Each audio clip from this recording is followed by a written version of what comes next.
নমস্কাৰ বন্ধুসকল, ইউটিউব অসমৰ প্ৰথমটো ভিডিঅ'লৈ আপোনালোকক স্বাগতম।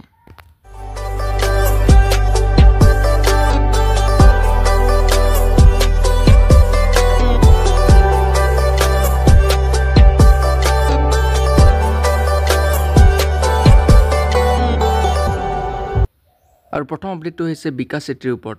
আপোনালোকে সকলোৱে গম পায় যে বিকাশ চেত্ৰী ECL খেলিব গৈছে আৰু ECL খেলিব যোৱাৰ আগতে যেতিয়া তেখেতে ট্ৰেইনিং কমপ্লিট কৰি ঘৰলৈ আহিলে, তাৰ পিছত যেতিয়া নেক্সট আৰু খেলিব যাব তাৰ আগতে তেখেতৰ এটা সৰুকৈ ভৰিত আঘাত পাইছে। তেখেতে ভয় খাই আছিলে যে ECL খেলিব পাৰিবনে নাই, শংকাত আছিলে। তাৰপিছত যেতিয়া তেখেতে ডক্টৰৰ ওচৰলৈ গ'ল, ডক্টৰে তেখেতক ক'লে যে একো ডাঙৰ কথা হোৱা নাই, তেখেতে ECL খেলিব পাৰিব। তাৰ এটা সৰু ক্লিপ আপোনালোকৰ আগত আগবঢ়াইছোঁ। কালি দিল্লীলৈকে ফ্লাইট আছে আৰু মোৰ ভৰি চাপ এইফালে কি হৈছে কি বুলি কম, কিমান কষ্ট কৰি মেনেজ কৰি চব বস্তু মাথা মাৰি কানেকশ্যন বনাই ইমান কষ্টৰ ফলত মই টিমত চান্স পাইছিলো, লক্ষ্ণৌ লায়ন্স টিমটোত।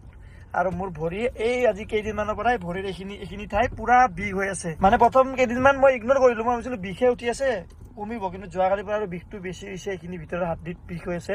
এতিয়া ডক্টৰৰ ওচৰত গৈ আছো, ডক্টৰৰ ওচৰত গৈ কিনে মই দেখা বস্তুটো কি হৈ আছে। ভয় লাগি আছে, কালিৰ পৰা মই এনে ক্ৰেক বেণ্ডেজ লগাই থৈ দিছো। চাওঁ এতিয়া কি হয় ডক্টৰৰ ওচৰত গৈ পেলাই। কালিৰ পৰা এটা খেলো আছে বা ইমান ডাঙৰ এটা চান্স পাইছো ECLত খেলিবৰ কাৰণে।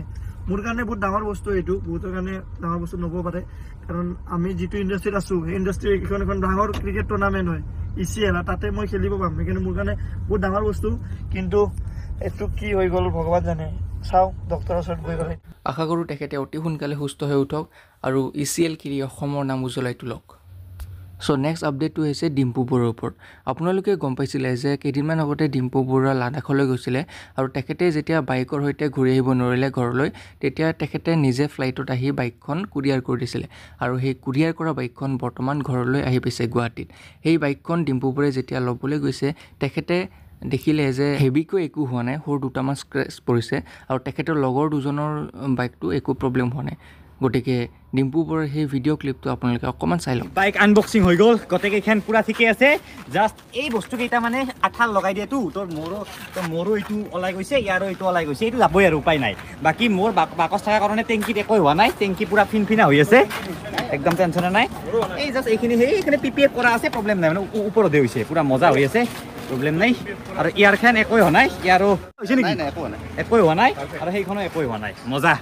ওম লজিষ্টিকে বঢ়িয়া কাম কৰিছে মানে আৰু থেংক ইউ ওম লজিষ্টিক। নেক্সট আপডেটটো হৈছে পৰমা গগৈ ৰূপে ভাইলাইট PGৰ ওপৰত। আপোনালোকে গম পায় যে কেইদিনমান আগতে পৰমা গগৈ গাড়ীখনৰ এটা এক্সিডেণ্ট হৈছিলে আৰু এক্সিডেণ্টৰ পিছত গাড়ীখন বনাবলৈ তেখেতে তেজপুৰলৈ পঠাই দিছিলে আৰু তেজপুৰত বনাই মেলি বৰ্তমান গাড়ীখন তেখেতৰ ঘৰলৈ আহি পাইছে। আৰু সেই গাড়ীখন কেনেদৰে ভাল কৰা হ'ল সেইটোৰ আপডেট আপোনালোকে অকণমান চাই লওক। সেইবিলাক চাওঁ, গাড়ীখন এখনে ধুনীয়াকৈ আহি পাই গ'ল, চব কাম হৈ গ'ল ধুনীয়াকৈ। এখন লগোৱা হ'ল নতুনকৈ, এখন মানে এখন কি চেঞ্জ কৰি দিয়া হ'ল, টোটেলি এখন চেঞ্জ কৰি দিয়া হ'ল। এখন লাইটটো আছিল, লাইটটো চেঞ্জ কৰি দিয়া হ'ল, কিন্তু এইডোখৰ মানে অকণমান এইটো ফাটিছিলে যে এইটো তেনেকৈ চিলাই দিয়া হ'ল, এইটো মানে এইটো এনেকুৱা হৈ আছে এইটো। আৰু বাকী বাৰু চব গাড়ীখন চব ঠিকে আছে, একো প্ৰব্লেম নাই। ধুনীয়াকৈ সোমাই মেলি চাব পাৰে, ভিতৰতো চব ঠিকে আছে, এইফালে দেখিছে ভিতৰত চব ঠিকে আছে, এইফালে চব ঠিকে আছে, ধুনীয়া একদম মজা ধুনীয়াকৈ চব হৈ গ'ল। মই আজি ধুই মেলি দিলোঁ ধুনীয়াকৈ, পূৰা মজা হৈ আছে। বহুতে কৈ আছে যে পৰমা গগৈ ইঞ্চুৰেঞ্চ কৰিব লাগিছিলে, ইঞ্চুৰেঞ্চ ক্লেইম কৰিলে তেখেতে যিমানখিনি খৰচা হৈছে সিমানখিনি নহ'লেহেঁতেন। তাৰ কাৰণে পৰমা গগৈ এটা ৰিপ্লাই দিছে আৰু সেই ৰিপ্লাইটো চাবৰ বাবে তেখেতৰ লিংকটো ডিছক্ৰিপশ্যন আছে, আপোনালোকে চাই ল'ব। নেক্সট আপডেটটো হৈছে পুলক নিশাচৰৰ ওপৰত। আপোনালোকে সকলোৱে পুলক নিশাচৰক চিনি পায়, কমেডি ভিডিঅ'জ বনাই তেখেতে অসমৰ ৰাইজক মনোৰঞ্জন দি আহিছে। কিন্তু যোৱা কেইদিনমান অৰ্থাৎ 3 সপ্তাহৰ পৰা তেখেতে কেৱল মাত্ৰ এভিয়েটৰ আৰু যিকোনো ধৰণৰ জুৱাৰ গেম প্ৰমোট কৰি ভিডিঅ'জ আপলোড কৰি আছে। এই বিষয়ে তেখেতে বৰ্তমানলৈকে কোনো আপডেট আগবঢ়োৱা নাই। যেতিয়াই তেখেতে কোনো মতামত আগবঢ়ায় তেতিয়া মই আপোনালোকৰ আগত দাঙি ধৰিম। নেক্সট আপডেটটো হৈছে অসমৰ কেইগৰাকীমান অন্য ইউটিউবাৰ বিষয়ে, যোনসকলে কেৱল মাত্ৰ বৰ্তমান স্পনচৰশ্বিপ কৰাৰ নামত বিভিন্ন গেম প্ৰমোট কৰাত ব্যস্ত হৈ আছে। তাৰ কেইটামান উদাহৰণ আপোনালোকৰ আগত মই দিব ওলাইছোঁ। ইয়াতে আগতেও মই উল্লেখ কৰিছোঁ যে পুলক নিশাচৰ,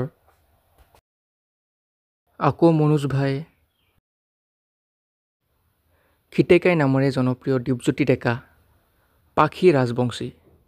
গতিকে এনেবোৰ ইউটিউবাৰে কেৱল স্পনচাৰৰ নামত এনেবোৰ গেম প্ৰমোট কৰাটো আপুনি ভাল বুলি ভাবে নে নাভাবে তলত কমেণ্ট কৰক আৰু অসমীয়া ইউটিউবাৰসকলৰ সকলো আপডেট পাই থাকিবৰ বাবে চেনেলটো ছাবস্ক্ৰাইব কৰক।